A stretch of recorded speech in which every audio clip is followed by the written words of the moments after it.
उठाइए श्रीमद् भगवत गीता। श्रीमद् भगवत गीता के पहले मंत्र, पहले अध्याय का पहला मंत्र है धर्म क्षेत्रे कुरुक्षेत्रे समवेता युत्सवः मामका पांडवाश्चै किं कुर्वत् संजयः कुतस्त्वा कश्मलिदं विश्वे समुपस्थितम् अनार्य जुष्टं स्वर्गीयं कीर्ति कर्मजुनः एवं उत्तमार्जुन। हे अर्जुन, मुक्ति मिल जाएगी। 1955 या 1953 के अंदर जब से हिंदू एक्ट बना है तब से एक से अधिक शादी के ऊपर हिंदू भाइयों के लिए बैन है। मुस्लिम के लिए 4 शादी की परमिशन है कुरान में, शरीयत में, और according to the Indian law Bharat के संविधान में इनको बैन नहीं किया गया। वरना उससे पहले हमारे सनातन धर्मी भाई भी एक से अधिक शादी करते थे, विवाह करते थे, ऋषि मुनि लोग करते थे। अब वहां गए हैं तो वहां देखें हिंदू है, मंदिर में जाएंगे, गायत्री मंत्र पढ़ेंगे, पूजा करेंगे, नवरात्रि के पूजा करेंगे, शिवरात्रि के पूजा करेंगे, बजरंगबली की पूजा करेंगे, उसको इजाजत। प्रैक्टिस का मतलब यही होता, पूजा करना, पाठ करना, तरीका इबादत कोई भी practice and free propagation of the religion. मैं इसको बोलना चाहता हूं, प्रोपेगेशन ऑफ द रिलीजन। आप उठाइए भारत के संविधान का आर्टिकल नंबर 25 में लिखा प्रोपेगेशन ऑफ द रिलीजन, धर्म की अच्छाई को लोगों के सामने रखना, कोई बुरा काम नहीं। मोहम्मद रसूलुल्लाह ने यही काम किया था, हजरत आदम अलैहिस्सलाम ने इसी काम को किया था। एक आदमी ने सवाल किया कि मौलाना, जब इस्लाम पुराना धर्म है, जब इस्लाम अच्छा धर्म है, तो आप क्यों कहते हैं कि मोहम्मद रसूलुल्लाह के ज़माने में हजरत अबू बकर ने इस्लाम को कबूल किया? इसका मतलब इस्लाम तब आया तब उन्होंने कबूल किया। हमने कहा कि नहीं, इस्लाम तो है पहले से, लेकिन कुछ गलतियां, कुछ खामियां थी, और वहाँ उस वक्त की शरीयत जो मानी जाती थी दीन इब्राहिमी, मिल्लत इब्राहिमी के मुताबिक मोहम्मद रसूलुल्लाह के आबा व अजदाद और उनके पूर्वज अपनी जिंदगी गुजारते थे। लेकिन जब नबी को नबूवत दी गई, सबका बुनियादी अकीदा एक ही था। हजरत आदम का भी कलिमा ला इलाहा इल्लल्लाह, आदम रसूलुल्लाह ला इलाहा इल्लल्लाह, नूह रसूलुल्लाह ला इलाहा इल्लल्लाह, दाऊद रसूलुल्लाह ला इलाहा इल्लल्लाह, मूसा रसूलुल्लाह ला इलाहा इल्लल्लाह, ईसा रसूलुल्लाह ला इलाहा इल्लल्लाह, मुहम्मदुर रसूलुल्लाह। बुनियादी अकीदा सबका एक था। अलग मसले के एतबार से, अहकामात के एतबार से कुछ न कुछ डिफरेंसेस थे। तो अल्लाह के नबी अलैहिस्सलातु वस्सलाम को चूंकि क़यामत तक के लिए ये शरीयत दी गई, इसलिए अल्लाह के नबी अलैहिस्सलातु वस्सलाम की शरीयत को मुकम्मल तौर पर अपनाने वाले को कहा जाता है कि इस्लाम में वो दाखिल हुए। वरना इस्लाम अलग से कोई नया उसमें मॉडिफाई नहीं हुआ। मोहम्मद ने अपनी तरफ से कोई बातें नहीं जोड़ी है, बल्कि अल्लाह तबारक व तआला के हुक्म और आर्डर के हिसाब से जो जो फरमान अल्लाह के नबी को दिए गए, उन्होंने लोगों के सामने एक अमीन बनकर, एक पैगंबर बनकर उन्होंने लोगों के सामने में बात रखी। ये लोगों, अल्लाह तबारक व तआला तुमसे कहता है कि नमाज कायम करो, अल्लाह तबारक व तआला तुमसे कहता है कि शराब मत पियो, अल्लाह तबारक व तआला तुमसे कहता है कि तुम सूद मत खाओ, अल्लाह तबारक व तआला तुमसे कहता है कि तुम जिना मत करो, अल्लाह तुमसे कहता है कि तुम चुगलखोरी मत करो। ला यदखुलुल जन्नत क़त्तार, जो बंदा चुगलखोरी करेगा वो जन्नत की खुशबू नहीं सूंघ सकता। A person who talks about other ill and definitely he will not enter the paradise. And the prophet Muhammad said ला यदखुलुल जन्नत मन ला यअमनु जारुहु बवाइक़हु। अगर तुम्हारी पड़ोसी है, अगर तुम चकमका बाजार में हो, तुम अगर 60-70 की आबादी में मुसलमान हो, तुम्हारे पड़ोस में अगर कोई हिंदू भाई रहता है, तो अगर हिंदू भाई को कोई तकलीफ पहुंचे तो मुस्लिम हो तो उनकी तकलीफ को दूर करो, उनके घर में जाकर उनकी परेशानियों में शरीक होकर उनके परेशानी को खत्म करने की कोशिश करो। अगर तुम हो यहाँ पर ताकतवर हो, अगर तुम्हारी बड़ी आबादी है, तमाम उद्योगपति तुम हो, मुखिया तुम हो, सरपंच तुम हो, लेकिन अगर तुम्हारे पड़ोस में कोई हिंदू है, गरीब है, कमजोर है, तो अब तुम ये चाहो मैं मुसलमान हूँ, मैं दादा हूँ, मैं ताकतवर हूँ, मैं किसी गरीब बच्ची की इज्जत को लूटूंगा और फिर पैसा देकर पुलिस वालों के मुंह को बंद कर दूंगा। तो ईश्वर अल्लाह कहता, अल्लाह के नबी अलैहिस्सलाम कहते ये नहीं चलेगा। ला यदखुलुल जन्नत मन ला यामनु जारुहु बवाइक़हु। अगर तुम्हारे पड़ोस में अगर कोई गरीब की बच्ची जिंदगी गुजार रही है, अगर कोई तुम्हारा पड़ोसी, अगर कोई मुस्लिम हो या नॉन मुस्लिम हो, क्रिश्चियन हो, एक ईश्वर को मानने वाले हो कि 3-4 ईश्वर को मानने वाला हो, अगर वो तुम्हारे जुल्म से महफूज ना हो, तुम्हारी परेशानी से महफूज ना हो, तुम्हारे दिक्कत से अगर वो हमेशा परेशान रहता हो, तो सुन लो ये मुसलमान, ला यदखुलुल जन्नह, जन्नत नहीं जा सकते। क्यों? इसलिए कि you are a Muslim, a person whose neighbor is not safe from his cruelties, and that person will not enter the paradise.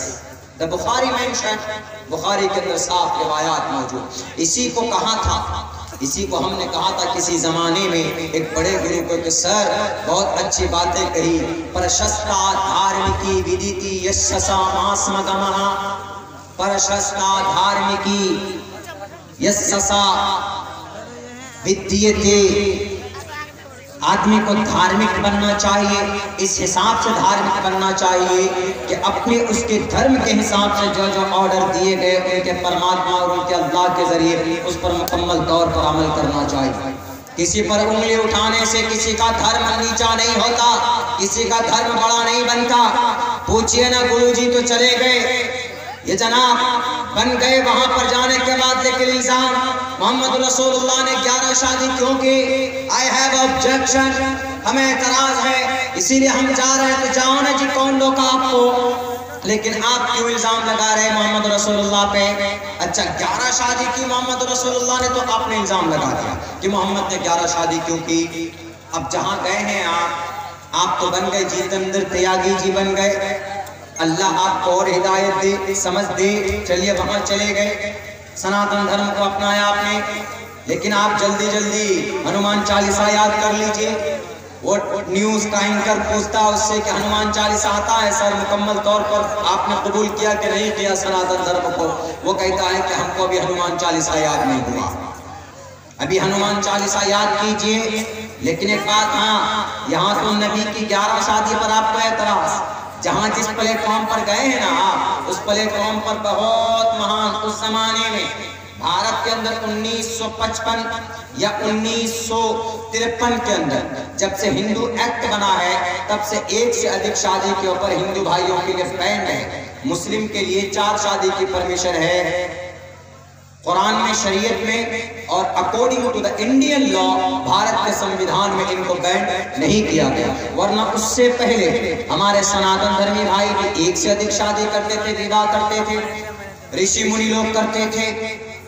अब वहां गए हैं तो वहां देखेंगे हमारे ये कौन, वसीमानंद जी, वसीम रिजवी नाम था, नया में भी जितेंद्र त्यागी बने ये वसीमानंद जी। वहां गए तो वहां ये मत कहना कि यहाँ तो राजा भूपेंद्र सिंह है जिसकी 305 बीवियां, उस पर एतराज मत करना, नहीं तो छोड़ेंगे नहीं, मार मार कर लाल कर देंगे बंदर की तरह तुमको मार कि तुम सबकी बीवियां देखते फिरते हो, किसने कितनी शादी की, किसने कितनी शादियां की। राजा भूपेंद्र सिंह 305 बीवी, उसके अंदर ताकत थी, उसने रखी, हमको एतराज नहीं है। राजा श्री राम मर्यादा पुरुषोत्तम श्री रामचंद्र जी की 3 अम्मा, कौशल्या, सुमित्रा, कैकेयी, कौन सी किताब में है? क्या आप कहोगे कि नहीं है?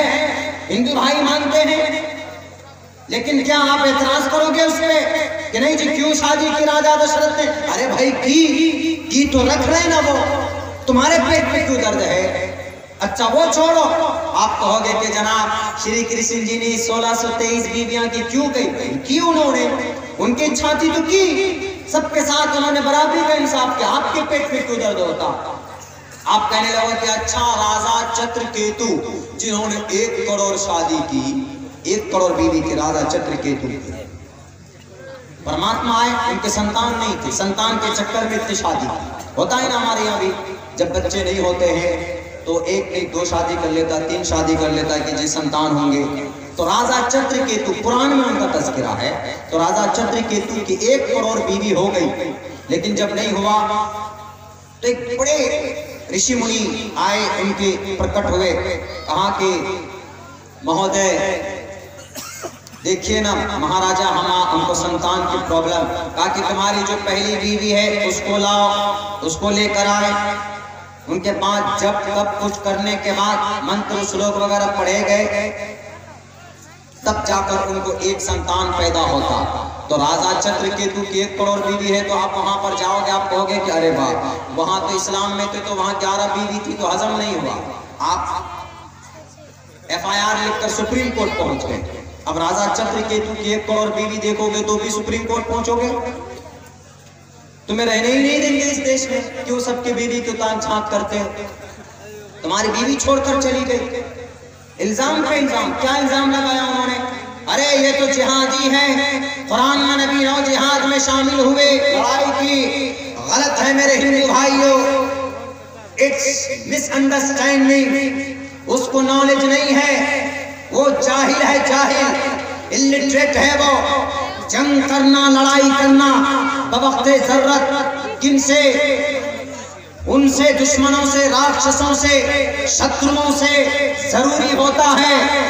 ये सिर्फ कुरान में, हदीस में नहीं है। जरूरत पड़ी थी तब ने जाके महाभारत के मैदान में अर्जुन को, जब अर्जुन ने he decided to put down his bows and arrows and he sit down behind his रथ यात्रा, जब वो अपने रथ के पीछे बैठ गए तो तब अर्जुन को उपदेश देने के लिए श्री कृष्ण जी आए। उठाइए श्रीमद् भगवत गीता। श्रीमद् भगवत गीता के पहले मंत्र, पहले अध्याय का पहला मंत्र है धर्म क्षेत्रे कुरुक्षेत्रे समवेतायुत्सवः मामका पांडवाश्चै किं कुर्वत् संजयः कुतस्त्वा कश्मलिदं विश्वे समुपस्थितम् अनार्यजुष्टं स्वर्गीयं कीर्तिकर्मजुनः एवमुत्तमार्जुना। हे अर्जुन, मुक्ति मिल जाएगी तुमको, क्यों तुमने हथियार डाल दिए? अर्जुन कहते हैं कि सर, ए भगवान, ए परमात्मा, मैं कैसे मुकाबला करूं? मेरे सामने मेरे फूफा है, मेरे चचा है, मेरे मोहतरम दुर्योधन है सामने, इतना बड़ा ताकतवर, मैं नहीं लड़ूंगा, उनसे मुकाबला नहीं करूंगा। लेकिन अर्जुन जी ने कहा कि, अर्जुन को कहा श्री कृष्ण जी ने कहा कि नहीं, एवं मुक्तवार्जुना, अर्जुन मुक्ति मिल पाना चाहते हो तो मुक्ति नहीं मिल सकती है। अस्सलामुअलैकुम नाजरीन, आप देख रहे हैं SB मीडिया यूट्यूब चैनल। दोस्तों, अगर आपने अभी तक मेरा इस चैनल को सब्सक्राइब नहीं किया है, बराए मेहरबानी चैनल को सब्सक्राइब करें, लाइक करें और अपनी राय कमेंट में ज़रूर पेश करें। तो हमें बताएंगे आपको मेरा यह वीडियो कैसा लगा। अगर पसंद आ जाए तो चैनल को सब्सक्राइब करके मेरा हौसला अफजाई फरमाएँ। मिलते हैं अगले वीडियो में। खुदा हाफ़िज़।